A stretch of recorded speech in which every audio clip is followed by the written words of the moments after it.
check the mic and make sure it sound right, boys.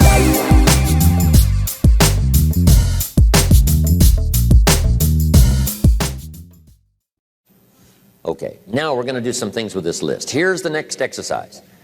I want you to look at each item on this list you've made and give each item a number. The number being a 1, 3, 5, or 10. And this is why. I want you to look at an item and say, I think that would take about 1 year.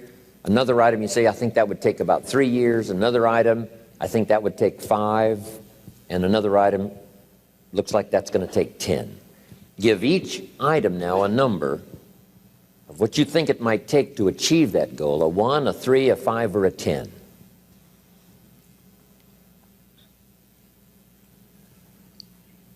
Just somewhere close, doesn't have to be exact. That's about a 1, that's about a 3-year goal, that's about a 5-year goal, that's about a 10-year goal.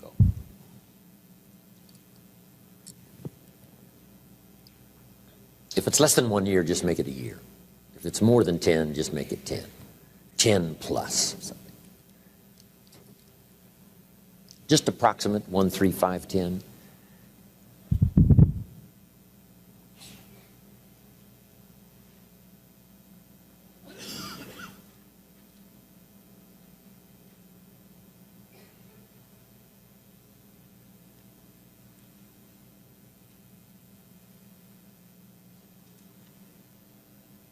If you finish early, you can add some more to your list. Running a marathon. Now, as soon as you've given each item a number, I want you to now go through and count them. How many 1s, how many 3s, how many 5s, how many 10s? And then just make a little list of those numbers. How many 1s, 3s, 5s, 10s?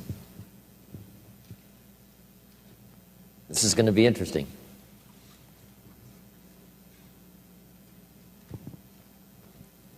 Now, I'd like to have a woman and a man volunteer to give me your tabulator list. How many 1s, 3s, 5s, and 10s? Right out here in the center somewhere. Yes, sir. Would you stand up and give me your numbers? How many 1s? 7 How many 3s? 12 3s. 17 5s. Thank you very much. Now that's a bit unusual. How many of you had no 10-year goals? Okay, quite a few, right? Isn't that interesting? Here's what that means. You're not thinking out that far. You're thinking more short-term than long-term. So the number you had, what was it again on 10-year goals? 14. See, that's... If someone had 0, someone had 14, that's a lot of difference in thinking long range. So that's all that's for, is just to help you to think more long range.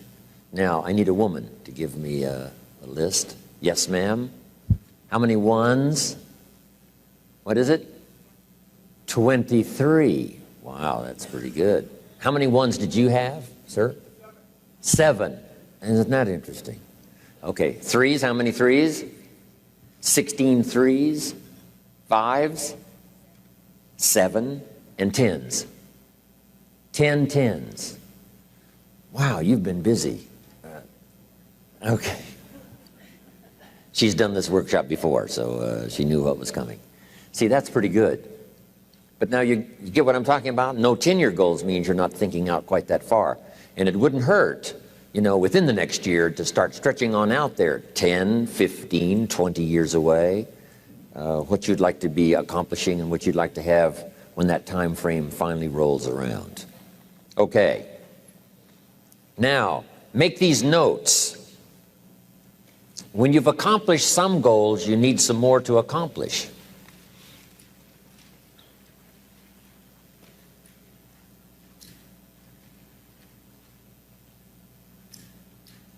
Next, it's very important when you reach a goal that's significant or important to you to celebrate. So just jot that down. Celebrate a significant accomplishment. Or it doesn't have to be that significant. If it's important to you, it doesn't have to be world-changing or life-changing. If it's just a goal that's really important to you, you finally reached it, celebrate. Now, hopefully on your list of goals, you had some family goals. And if the family together finally reaches a goal, jot this down, celebrate with the family.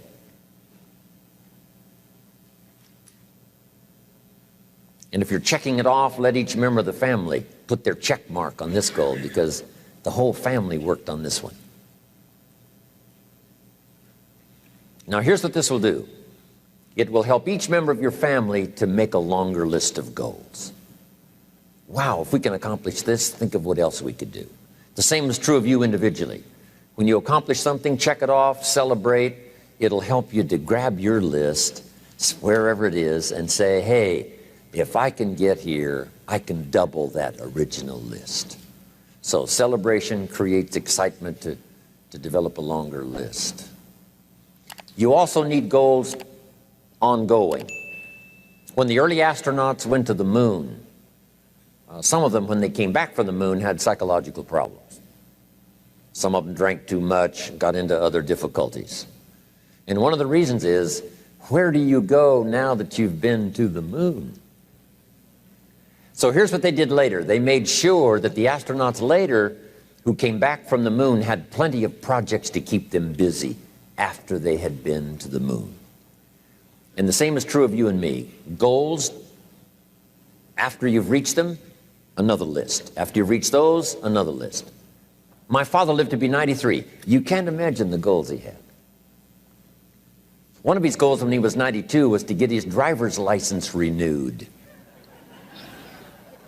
Guess what he got it renewed for? 4 years.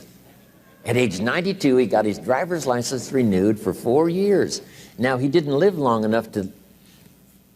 If he'd have thought about it more, I think he would have lived 2 or 3 more years just to make sure he filled all that out. So he only lived to be 93, but at 92, got my driver's license renewed for 4 years. You can't imagine. He used to show his driver's license around everybody. Unbelievable. So, goals to replace goals that you've achieved, on and on. The rest of your life. Because the philosophy we discussed yesterday was what? How far should you go? As far as you can. How many books should you read? As many as you can. How many friends should you make? As many as you can. How much should you earn? As much as you can. That's it. What should you try to be? All you possibly can. And that's the purpose of this exercise, is just to stretch you, get you to think, get you to wonder, get you to ponder. I wonder what might be possible. If I could get everything I wanted, what would that be? Now, here's the next exercise. Okay, jot down the question. On your list of one-year goals, which are the 4 most important? Of your one-year goals, which are the 4 most important? So now I want you to go back over your one-year goals and pick out the 4 most important. Now, if you've only got 4 now, this is an easy exercise. But you might add some more to your one-year list if you haven't got enough. And then pick out the 4 most important. This is what turned me on at age 25. Goals for accomplishment and personal progress. Once the fires were lit for me, I'm telling you, they have never gone out. Since I was 25 years old, no one has ever said to me, when are you gonna get going? When are you gonna get off the couch? When are you gonna get off the dime? I've never heard that since I was 25 and got all this taken care of. Wow. Here's what I've heard since I was 25. When are you gonna slow down? You can't visit that many countries, you're gonna have a heart attack and die. Amazing. By the way, you might stop and jot these notes down. Here's two excellent questions to jot down. And this is for mature people now, because these are kind of tough questions, especially one. Here's the first question. What's got you turned on? That's a good list to make. Here's what's got me turned on. Here's what's got me up early, staying up late, maximizing my abilities all day long. Here's the list of what's got me turned on. Now here's the next question. What's got you turned off? How come you don't have the zest and the vitality and the appetite for daily accomplishment? I started making a list of the things that had me turned off. And once I got that settled, and then started making a list of what had me turned on and what would turn me on in the future, I'm telling you, my life has never been the same. It was like a revolution, a personal revolution, a 180-degree turn. Wow. I can't say it strong enough. It's easy to get lazy in designing the day and designing the year and designing the future and designing what you want to accomplish and just cross your fingers and hope it'll all work out, that the favorable winds will blow it all your way. I'm telling you, it's not going to happen. So this is the part of the exercise, is just, buckling down, making this list. And you got to continue this long after we've, turned out the lights and we've all gone home. Keep this up. And one of the best ways to keep it up, I've already covered yesterday, is what? Teach it. The key is to teach it. Jan was right. You don't need recognition. Just go give everybody you can think of that deserves it recognition. And your own self-satisfaction is recognition enough. If they never put a crown on your head, who cares? Okay, the 4 most important one-year goals. Have you got those identified?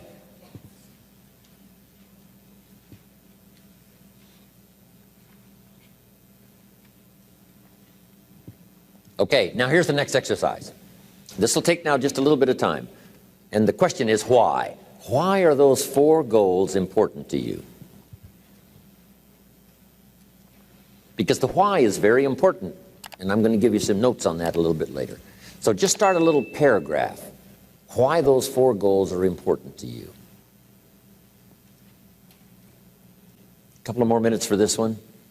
And then we'll put a little star there that says continue this later. Then I have some more notes for you to take. A couple more minutes. Why? This is a good question to ask kids. Kids said, here's what I'd like to have. And you say, why is that? And if they can start describing the why. So now make these notes. Put a little star there now. And that star means that, you can add to it later. So make these notes now.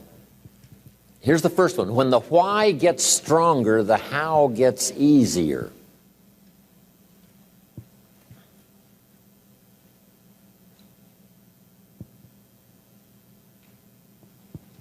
When the why gets big, powerful, strong, how seems to be so much easier. Without a strong enough why, the how seems to be too difficult almost to accomplish.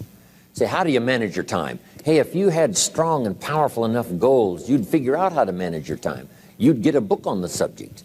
You'd do something to manage your time if it was worth it.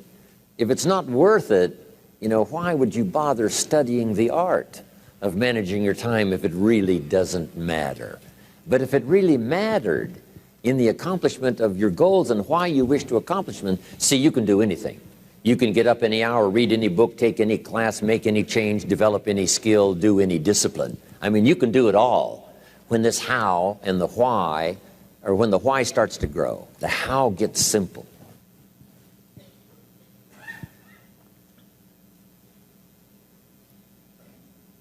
Excellent question to ask children. Why? What for? Little note.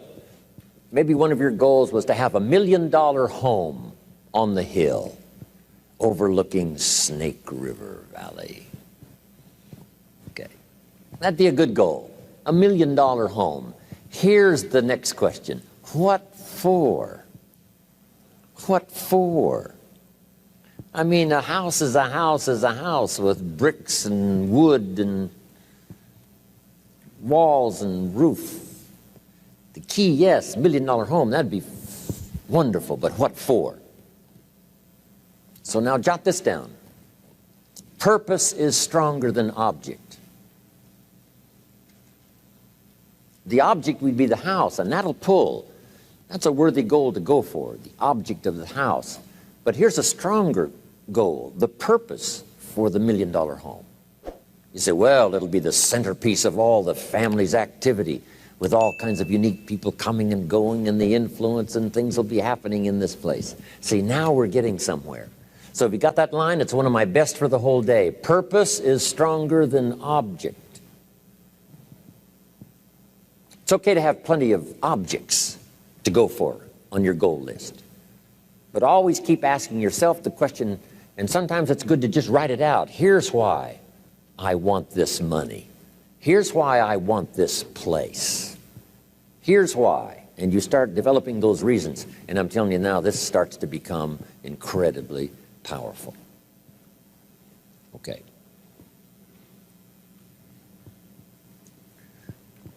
Now here's some more notes.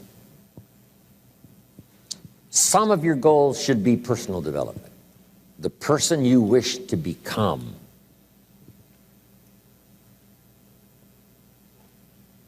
Develop skills that make you attractive to the marketplace. Develop the temperament and the attitude that makes you attractive to the business world.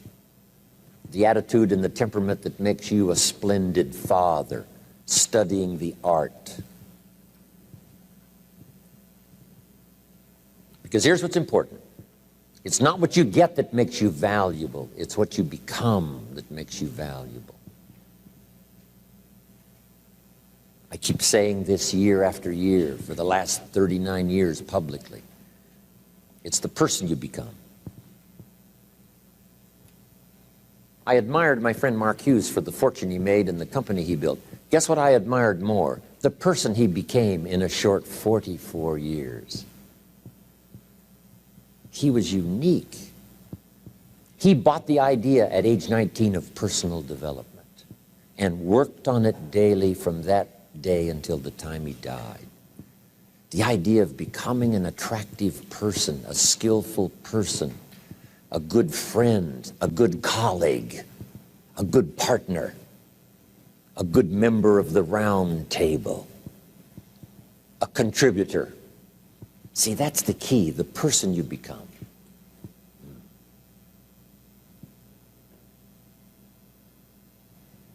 Okay, now here's the next exercise. Isn't this good stuff? I mean, I'm telling you, this stuff changed my life, altered the course of my life.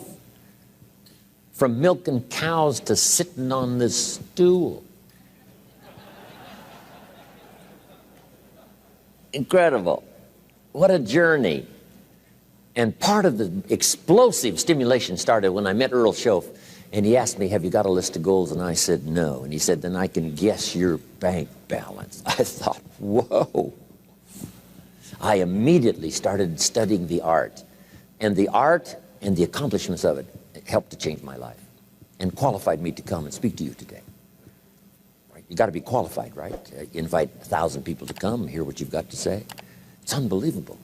But all of this journey, happened for me.